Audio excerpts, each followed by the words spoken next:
Angels don't have wings.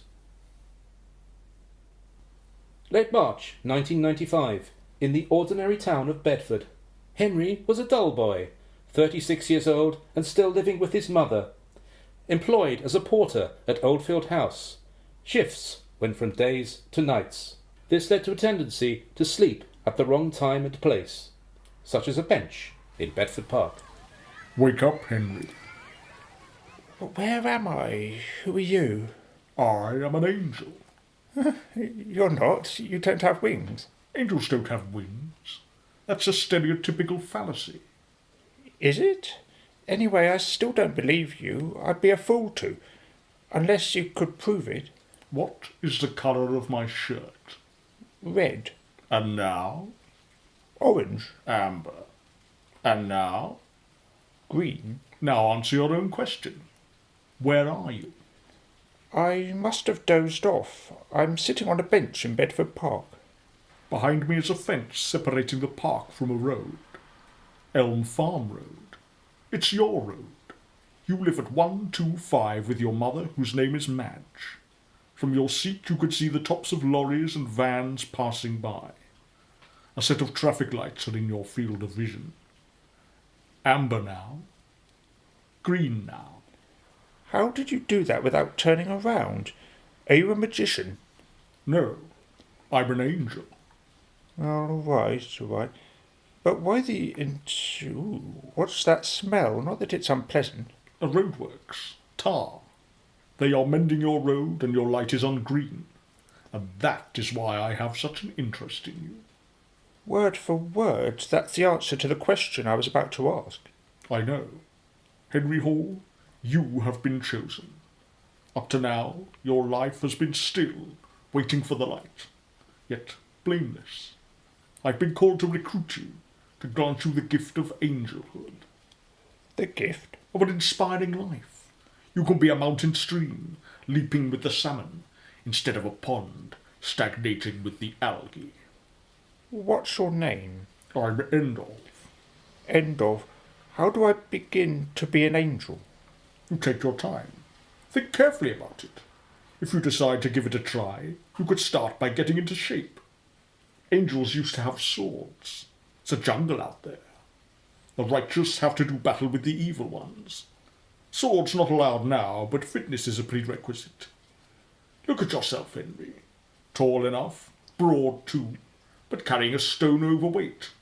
And you're as muscular as an empty shell. Go to the gym. Run around the park. The next time I see you, a new man. When will that be? Let's say in 6 months' time. Are you working for God? Does God still exist? I don't know. Neither do I. I do think that once upon a time there was a supreme creator. Scientists say that there was just a Big Bang. Do they? Are they mad? If a bomb is dropped on a rubbish dump near Glasgow, would the pulverised material scatter into the air and then settle down to form a Scottish Albert Hall? No. No. As to the original creator, is there evidence of continued presence? Not really. No, so we have to rely on ourselves. The angels are human beings, like you and me. Our motivation is simple, to fight the good fight. We'll talk more later. I have others to see. So, Henry, my new friend, I'll say goodbye for now. I look forward to our next meeting. I'll try my best to be a new man. Henry sat there a bit longer, pondering on his interview with an angel. Then it was time to go home. It was Friday, dinner at 5 p.m. It would be cod, peas and mashed potatoes. He ate with more enthusiasm than usual. What's going on with you, Henry? You haven't spoken since you came in. Something very strange, Mum. I met a man called Endov, and he claimed to be an angel. Stupid boy. You're so gullible. This Endov is no angel. Please, Mother, I'm not your boy any longer. I'm a full-grown man. Sorry, son, but you're 36 and you live with your mother. And as far as I know, you're still a virgin. Well, perhaps that's why I've been chosen. Chosen? To become an angel. Goodness me. Are you going to grow wings? Angels don't have wings. That's a stereotype fallacy. What does this Endov man even look like? Ordinary, like... Funny, I can't really remember. Oh, Henry, you can't remember, and you think he's an angel. Worse, that you can become one. You weren't there. He proved his claim beyond any doubt. He has an extraordinary intelligence and a poetic turn of phrase. I'm sorry, Mother, but I'm convinced. Endov is an angel. End of conversation, then. Get it? Mum's little joke. Never mind. What harm can it do? Who knows? It may make you appreciate your mother a bit more.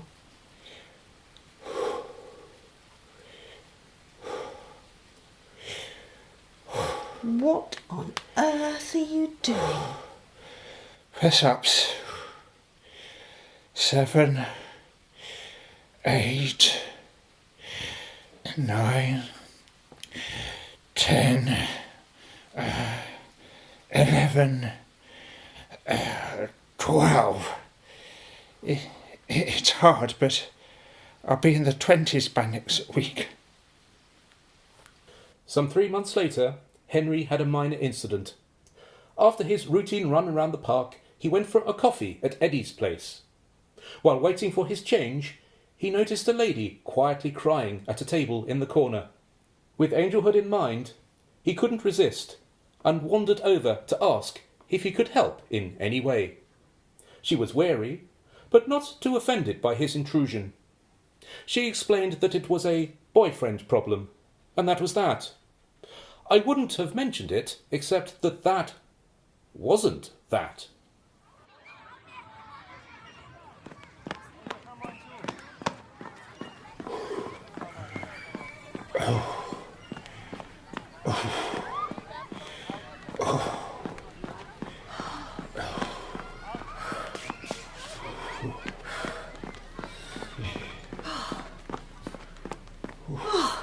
Hello again. It is you, isn't it? You approached me in Eddie's place last week. Yes, it is me. Your boyfriend problems. Oh, yeah. Have you run enough yet? I don't think I can keep up. You're very fit. Okay, let's take a seat on that bench over there.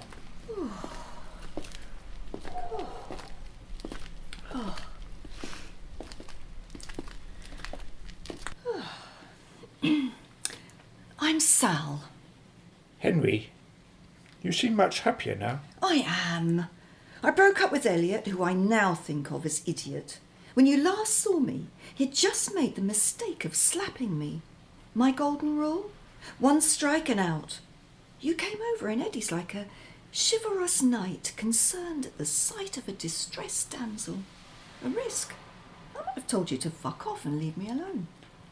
But you didn't. Oh, I nearly did. A close thing. Concerns for damsels in distress are rare these days. What got into you? On this very bench, a few months back, I was awoken from a dream by a man named Endov. Sorry, not with you, sorry. Let me explain. Endov said that he's an angel. Before you ask, no, he didn't have wings. He proved that he had special powers. He said that he'd been called to recruit me. When I came over to you at Eddie's, it was my one attempt to be angelic. This Endov. What do you remember about him? His looks, his dress? He was a smooth talker. I mostly think of him as words. In the beginning was the Word, and the Word was God. Sorry, biblical quotation. He told me that I was a pond stagnating with the algae, and that I should be a mountain stream leaping with the salmon.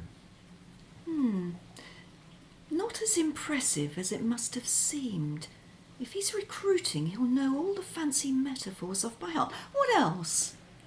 I can hardly recall his face. Ordinary, I think. On the other hand, I can't forget his shirt. It could change colour. A magician.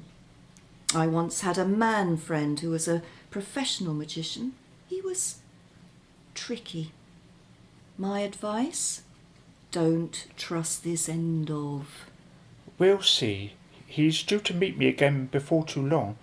He asked me to get fit, hence the running. No bad thing. How long have you been running? No, I'm a beginner. What do you do career-wise? Used to be a reporter. A family member died and left me financially independent, so now I'm a free agent. I go 5 times round the park, 3 o'clock every day. Time to go. Shopping to do. You're not married, are you? Not even close. See you tomorrow then, 3 o'clock. Henry needed patience and understanding. Sally seemed to need a strong man with an even temperament. A match made in heaven, where the angels used to hang out. We've time-travelled all the way to August.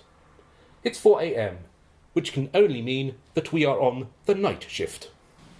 Wake up, Henry. Oh, sorry. Oh, it's you. If it had been a resident, I might have got the sack. How did you get in? Perhaps I am a resident, and perhaps not. Angels have the keys to most places. Sally thinks that you're a magician. No, we just have access to miraculous gadgets. We don't believe in magic. You look good, Henry. You got into good shape, and then along came Sally. Another good shape. How's that shaping up? Too good to be true. I wasn't sure what you'd think. You know, losing my, purity. My good man, perish the thought. The reverse is the case. The angels are with nature. Nature wants couples to couple. I understand that you've moved into her studio in Evans Road. I have. To cut to the chase, to become an angel is a serious matter. Are you ready to join us? I am. There is one condition. If I join, then realise it's not right for me, can I simply walk away? Yes, guaranteed. You'll begin as a first-degree angel. You'll carry out your first assignment and be one of us. Your safety and ability to leave us will not be compromised by knowledge. You will flourish like a mushroom in the dark. But I know you. No, you don't. You can't even describe my face, though you've tried. And even my name was made up on the spot in Bedford Park. You will always have our permission to become a fallen angel. I wonder what my first assignment will be. I have it here. There is a certain politician living in Hemel Hempstead who is beyond evil. You are to rid the planet of this demon. Do you mean to kill him? Yes, it's not murder, but the opposite. It's saving lives. This beautifully manicured savage is responsible for many innocent lives being ended or injured. I can't do it. It's not me. A natural reaction. Take the package home with you. You're still naive, Henry. You've never seen evil at work. The package contains the Book of the Law, written by Aleister Crowley. Read it. Crowley was the aristocrat of Satanism. He is beloved by Hollywood and the current music industry. Did you know that almost every small town in the home counties harbours a satanic coven? I'll take it home with me. I'll read the book. But I can't kill anyone. I just can't. You mentioned that you told Sally about me? About our first encounter, yes. Is that a problem? No. In fact, show her the plans in the assignment. Discuss it with her. It won't do any harm. Henry looked down at the package. It was dressed up like a present, complete with a ribbon bow. He looked back up, and Endov was gone. Same day, 2:15 p.m. at Sally's place. Wake up, Henry. It's almost time to run. No, not this afternoon, Sal. Endov visited me at work. I received my first assignment as an angel. But Sally, he wants me to murder someone. I knew it. He's trouble. He's a fraud. Don't let him spoil our lives, you and me, Henry. We found a life together. Tell the fake angel to fuck off. Oh, sorry, you don't like swearing. To fly off.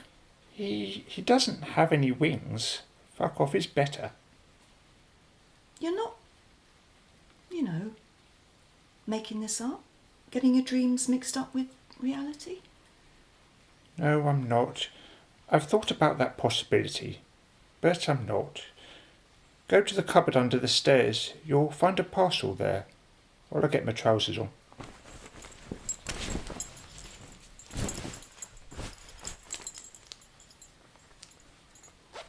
Is this it? It is. Can I untie it? Go ahead. Right, what have we got here?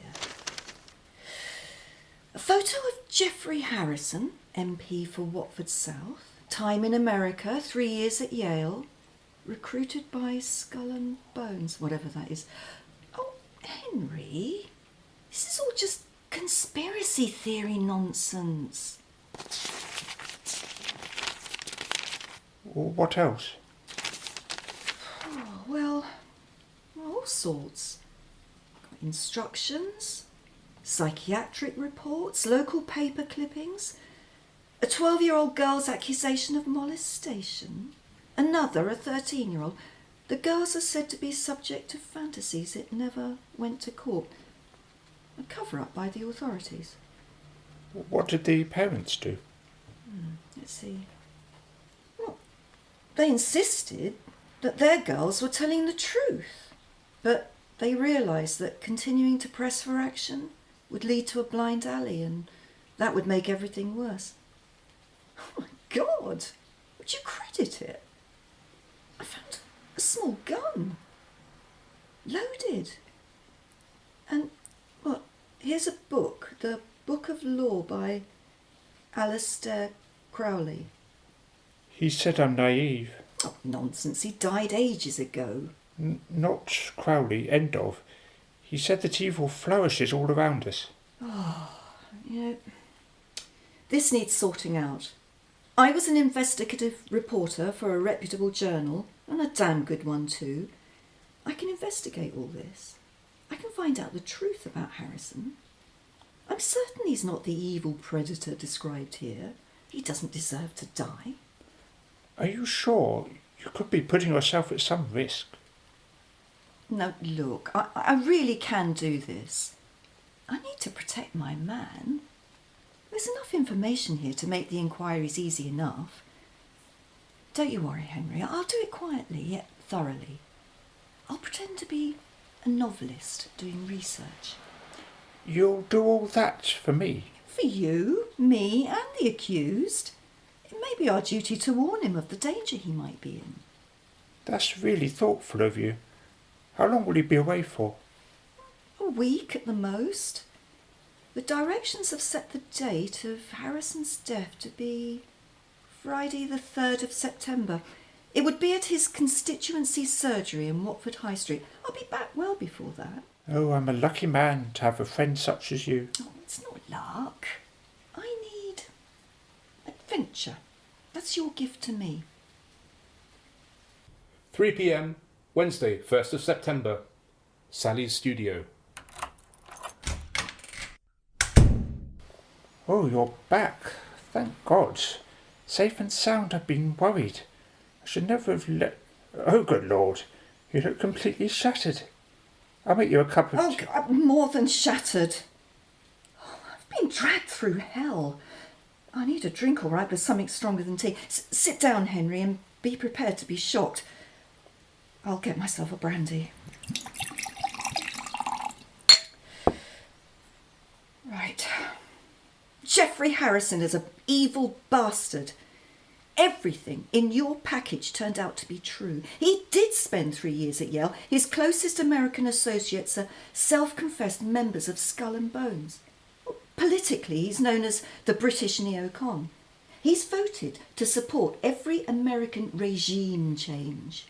I know you don't do politics, Henry, but Harrison is partly responsible for Hundreds of thousands of dead civilians, including women and children and babies, for Christ's sake. What about the 2 girls?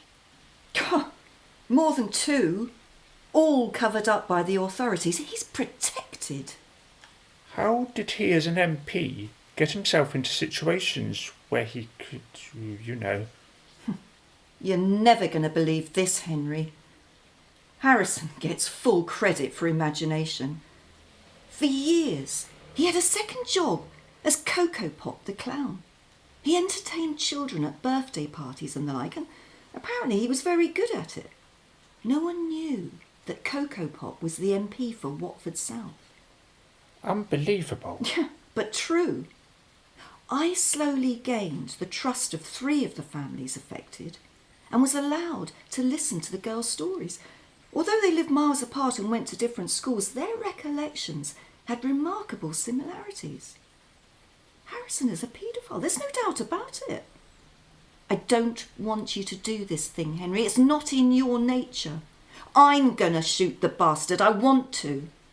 No, Sal, you played your part.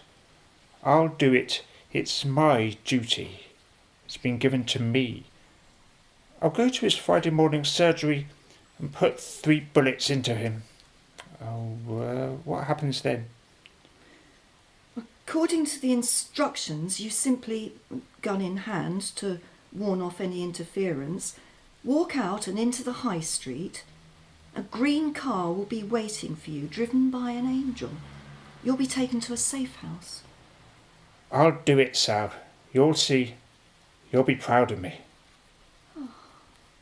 8 p.m, September 2nd, 112 Uxbridge Road, Hemel Hempstead. The home of Geoffrey Harrison and Audrey, his wife and agent. They've just put their 2 grandchildren to bed. Time to talk. Another day, another problem solved. What's on the agenda for tomorrow, love? We drive the kids to school and then on to the Labour Party offices in Watford. It's your monthly surgery. Potholes and paving stones. Don't be so dismissive, Jeff. You've been creating quite a storm. Lots of people support you, not just our active members. You mean about the anti-Blair speech at the Commons? His determination to remove Clause 4 from our Constitution is sabotage. I'm telling you, Audrey, it'll mark the end of our Labour Party. Yes, I'm with you all the way. No Clause 4 equals no redistribution of wealth, which equals the end of the party. It will have no reason to exist. And in the afternoon?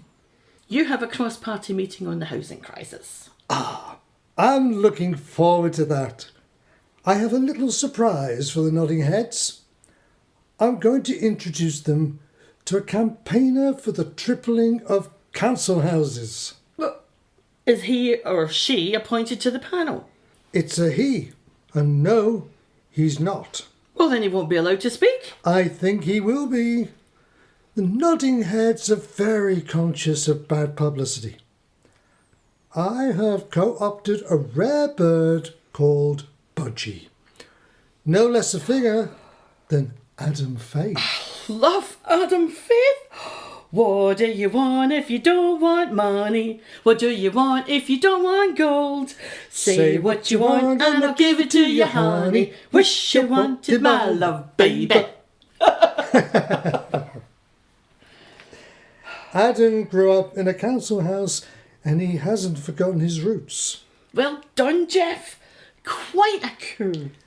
What about Saturday? You're taking Liam and Emily to Vicarage Road. Watford are playing Birmingham. They're very excited about it. So am I. Our life, not so bad. Not so bad at all. What's on the telly? The usual rubbish. But I've got a DVD. Tony Hancock, The Rebel. Brilliant. Friday, September 3rd, 6 p.m. An apartment somewhere in Bedfordshire. The news is turned on. We are going straight over to Trevor McDermott in Watford High Street. At 11:30 this morning, Geoffrey Harrison, MP for Watford South, was assassinated whilst attending his routine constituency surgery. He was shot 3 times from close range. An ambulance rushed him to the nearby hospital. Sadly, he died on the way. 6 hours later, more is known about this tragic event. I have with me Inspector Morland of the Hertfordshire Police. Inspector, the police response was immediate? We were already there. We had an anonymous phone call that something would be going down in the high street. When the shots rang out, we had 2 cars and 4 armed officers on the scene. A man came out of the Labour headquarters, waving a gun and looking about him, completely confused, skipping this way and that way. He was ordered to put his gun down. This he failed to do. Our brave marksman opened fire on him. He died on the spot. We have since identified the man as Henry Hall, a resident of Bedford town. That's all I can say for now. We'll have more details later. I doubt that. This has been a very sad day for our great British democracy. Not much more is known at this time. It is thought that Hall was living with a woman, unnamed as yet, at her flat in Bedford, but not unsurprisingly perhaps, she has disappeared from the scene. However, our team did capture a response from the mother of Hall, Mrs. Madge Hall. No, it's not true. It can't be. My Henry was a good boy. He wouldn't harm a fly. It was that woman. I warned him that she'd be the death of him. She ruined him.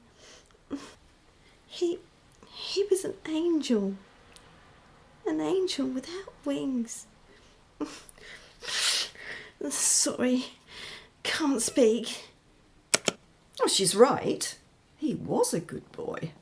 Are there moments when you feel empathy, even guilt, for those whom we deceive? Oh, for God's sake, stop using that stupid voice. Sorry, I just get into the habit.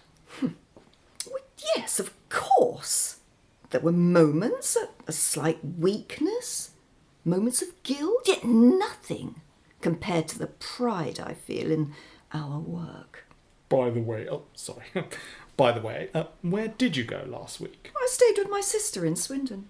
I had a good time and found opportunities to rehearse my coming home speech for Henry. Oh, you should have seen my performance, Charles. I downed brandies and crying real tears, made a fabulous fantasy. Such as? You'll like this. Cocoa Pops. It just Cocoa popped in and out of my head that Harrison used to be a clown in his spare time to get children compromised. Henry believed that. It's the way I tell them, darling. Well, towards the end, I swore that I wanted to kill Harrison myself. He believed that? Oh, my acting was so good. I almost believed it myself. I had him on a string. I played him like a yo-yo. Oh, bravo. What's next? A long overdue holiday. We've been well rewarded. After this, our reputation is heightened and our future secure. Charles, I've missed you and your magic wand so very much. Can we retire to the bedroom? I've missed you too, Isabel. Dear God, the sacrifices we make to engineer a better world. For us. For us. So that the cream can rise to the top. Angels Don't Have Wings, a play for radio by Dave Patchett. The narrator was played by Matt Reynolds. Henry by Matthew Shelton Jones. Endov and Inspector Morland by Rue Shine. Madge was Shiva Gowrie. Sally was played by Janina Karpinska. Jeff by John Lawrenson. Audrey and credits by Irene Cunningham.